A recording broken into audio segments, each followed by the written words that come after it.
We're going to try and get this thing running today. Bridge them two out like that. I'm going to look at stripping this unit down. These all go in the same place and it's somewhere around here.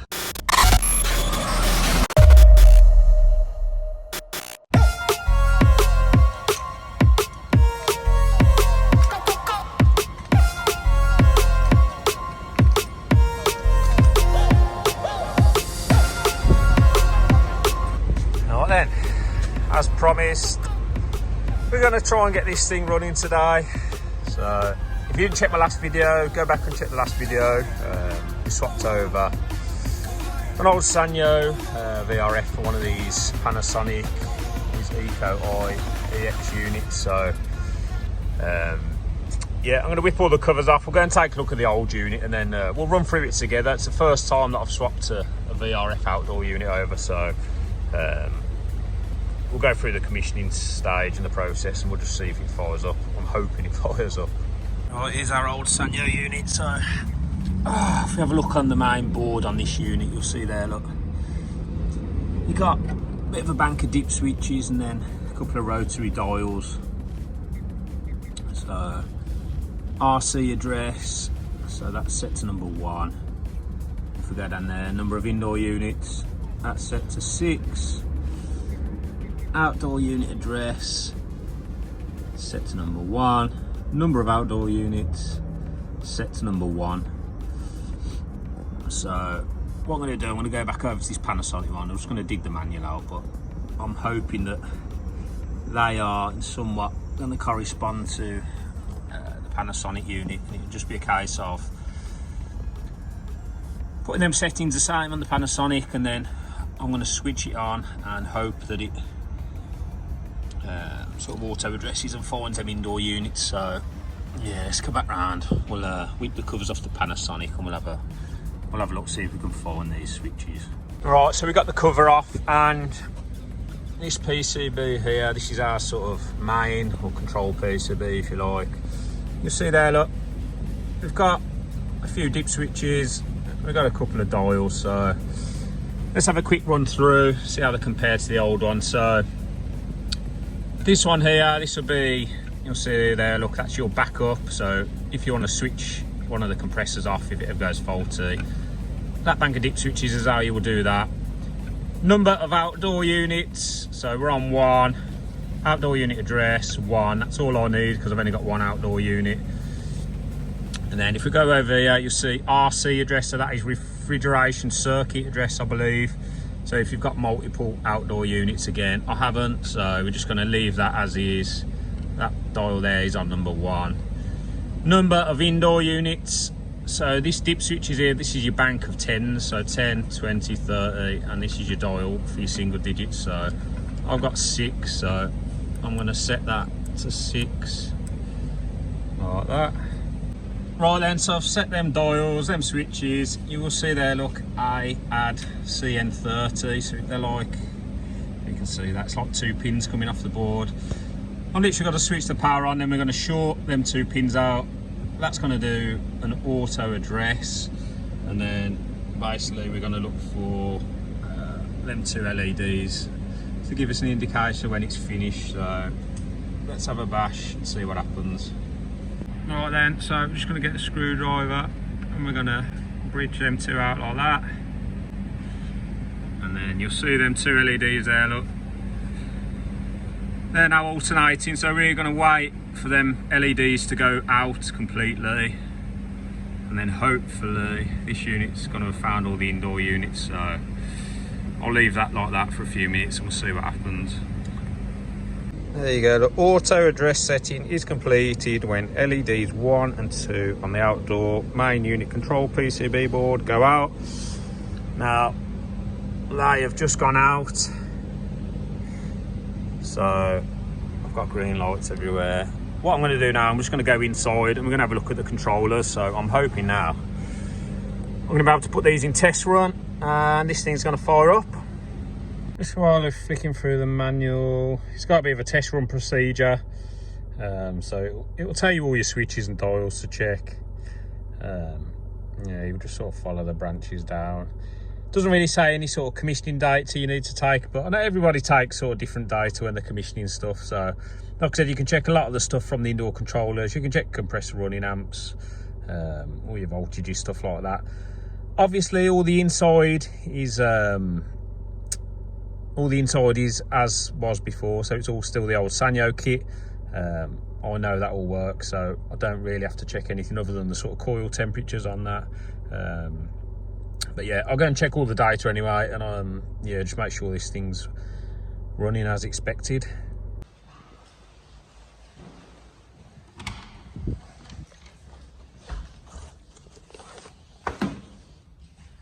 Alright then, these are our controllers. Obviously we're still on the old Sanyo controllers, so let's just go for the big switch on and we'll see what happens. I'm just going to run it in cooling first. So yeah, if you don't know, you just hold that spanner button down there. That's going to fire that unit into a test run. So I'm just going to go and quickly whip round, flip a few more of these on, and then we'll go back outside and just see what's happening with the outdoor unit.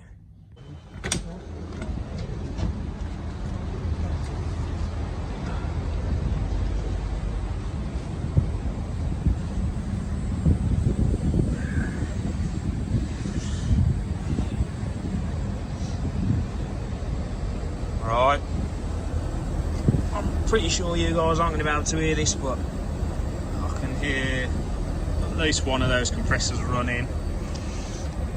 So we're just going to let that stabilise out for a bit, and then I'll go inside and see if you can take some readings like you can on the old Sanyo unit from the controller inside. But if you didn't know, this particular unit runs 2 inverter compressors. So inside that box there is 2 inverter compressors. So you'll see we've got an inverter board there, got an inverter board there. What else we've got in there? We've got, you can see there, look, the heat exchanger of the coil is triple stacked, so you've got 3 layers on this coil. Yeah, I'm quite interested to see how this performs, so we're going to let it settle down, take some temperatures, some readings, and then flip it over into heating and get some more data. There you go, I've just whipped that front cover off the compressor housing, so you'll see there, look. We've got 2 inverter compressors inside there. And I don't know if you'll be able to see there, look. Let me just put the light on. So just in the back there, look, you'll see there's a bag over the top. That's the pressure sensor, and then there's one tucked behind there. Now that did used to fail, to be fair, on the old Sanyo unit, so I'm guessing they've just put a bag over the top to try and stop the water from penetrating inside. But yeah, quite unusual on this one. Like I say, 2 inverter compressors, and you'll see if you look sort of behind there, you can see got an absolutely massive accumulator.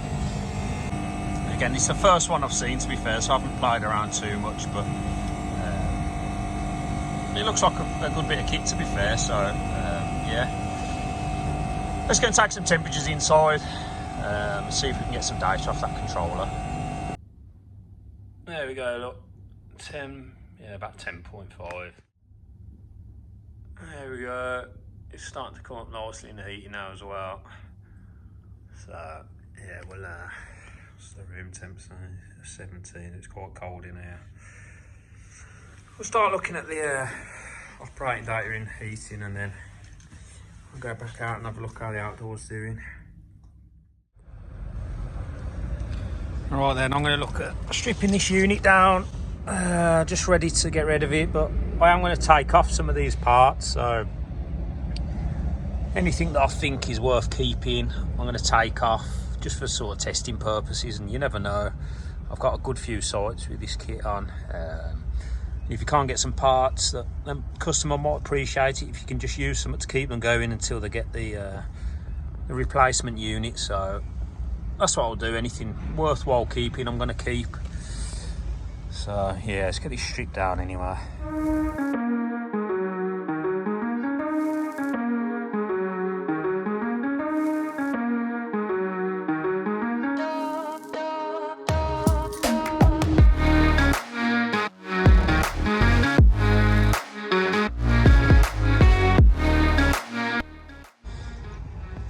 just while I'm stripping this down, I thought it'd be a good idea just to show you some of the common faults on these Sanyo units. There's still a lot of these installed everywhere, and I'm sure a lot of you guys will come across these. So as I strip it down, we'll have a look at some of the more common faults on this unit. So heat exchanger, if you strip this corner piece off here, now I am super surprised this one hasn't gone, but these all go in the same place, and it's somewhere around here.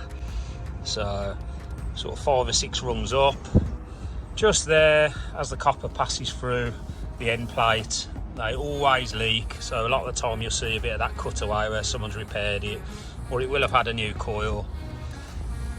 Always around there, the same place, and then sometimes the same place on this side. So quick and easy check, just have a look down here and you'll just see tons of oil if it's leaking from there. So yeah, that's a good one to look out for.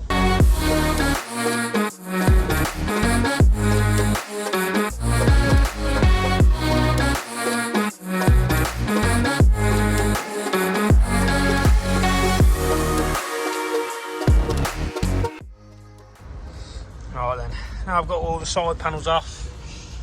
So I think I said on my last video, so if you watch the video where I diagnosed the original fault with this, we've got 1, 2, 3 4-way valves on this because the heat exchanger is split into 3 sections. Now one of these 4-way valves was faulty. Quite common again on these, for these 4-way valves to stick. You can see this data by looking in the remote control and looking at heat exchanger inlet and outlet temps. Again, I think I showed that in the previous video, so something worth checking out. The 4-way valves, they are common to fail on these, so yeah, watch out for that.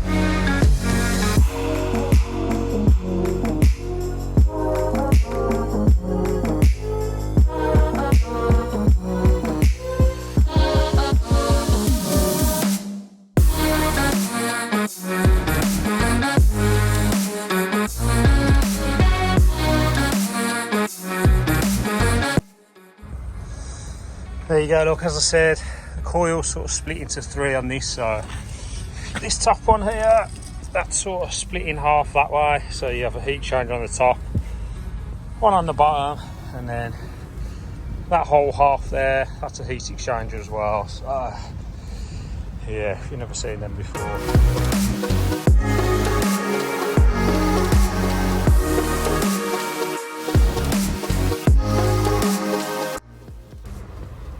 Now I've got the lid off, I'll show you something else. So you see there, look, a pressure sensor.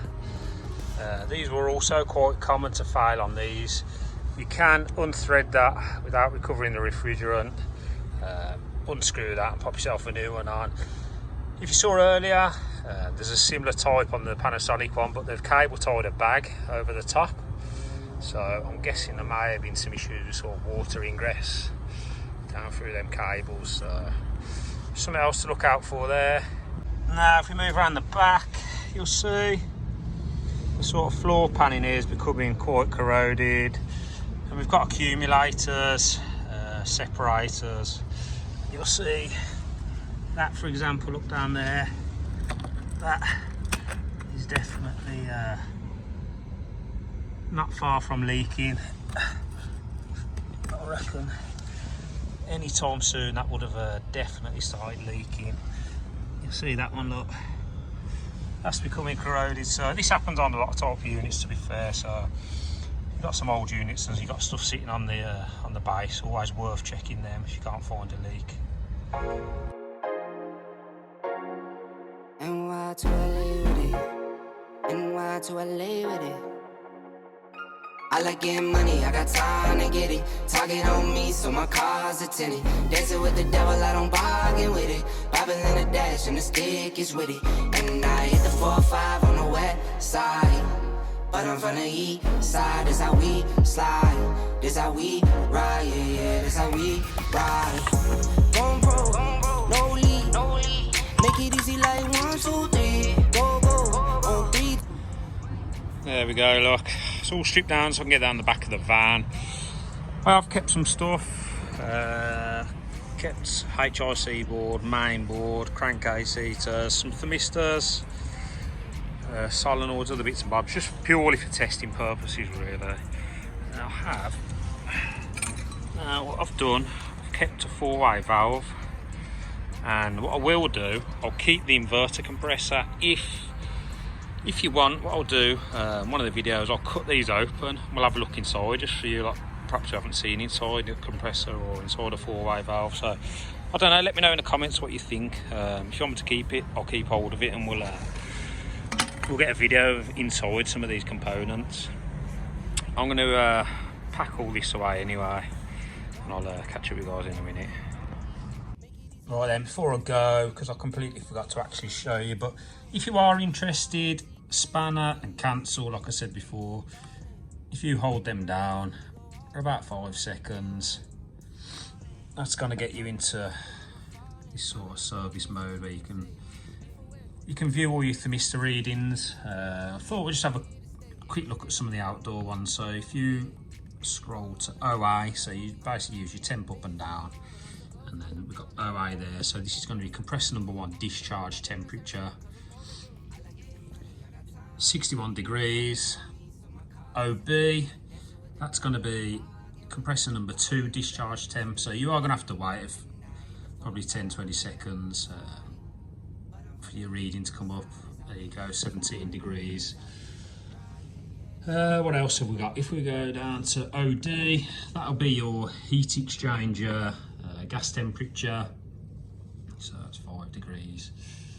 OE, that's going to be heat exchanger liquid temp, and then just carry on down. 11, I think that's going to be your outside air temperature. 15, I believe this is sort of MOV1, so that's one of your expansion valves in the outdoor unit, and that'll be how many pulses that it's open, so 59. And if we have a look at, I think it's actually I think I've gone the wrong way. So OC, this is quite a good one. So it's going to be a high pressure sensor, so it's going to show you as a temperature 48 degrees. You can convert that to a pressure if you want. So yeah, OC, high pressure sensor, and then I think it's 1D. No, not 1D. I think it's 10. That's going to show you your low pressure sensor. Again, it will show you this as a temperature because it's a sensor. So 3, and then you can convert that to a pressure if you want. To get out of it, you just press the spanner. It's going to take you back to your normal mode. So yeah, if you haven't got any of the service checker software for sort of a Sanyo kit, you can still have a good look at the thermistor readings via that mode, which personally, nice little touch. That's it. I'm going to head back out, put the covers on, and then get out of here. Right, so everything's looking pretty good, to be fair. All our temperatures, all our sort of operating dates, everything is as I was hoping it would be.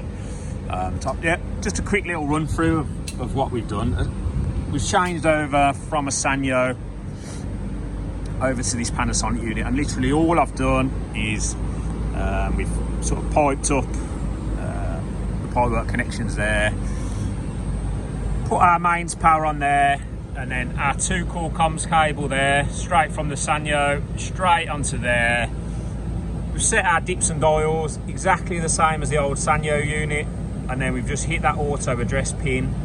It's found all the units, it's fired up. I can still see all the data from the inside controllers, so it genuinely is as simple as that. I don't know what exact models are backwards compatible, but I've changed a few indoor units over where the PCBs have become obsolete. I've changed a few splits over. This is the first VRF that I've changed over, but I know a lot of the Panasonic stuff is backwards compatible with some of the Sanyo stuff, so it's a good option. It's worth checking out, you know, if your customer doesn't want to spend the money on a brand new system. You know, there is a way around it with the Sanyo Panasonic stuff. So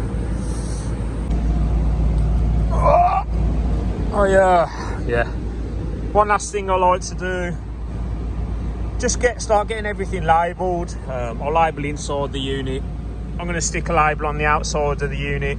It's going to have all the information that I know, so additional charge, CO2 equivalent, any pipework runs, number of connected units. To be fair, when you commission a system, it's only you that knows that information, so pin it to the unit. It's always going to help the next engineer then, make life easier. That's what it's all about at the end of the day. So yeah, I'm a strong believer, just label everything, just put as much information as you can on the front of the unit or inside the unit. So I'm going to do that, and then I think I'm going to put the covers back on. That's it. I'm going to call it a day. It's up and running, all the data looks good, so I'm super happy with that. Nice and easy one. There wasn't much to it, to be fair. So as always, massive thank you for watching. If you do like the video, please hit the like button, hit the subscribe button if you want to see some more. I'm going to keep trying to get a similar sort of content out wherever I can. Yeah, no, I really appreciate each and every subscription. So massive thank you. Have a good one, and I'll catch you on the next one.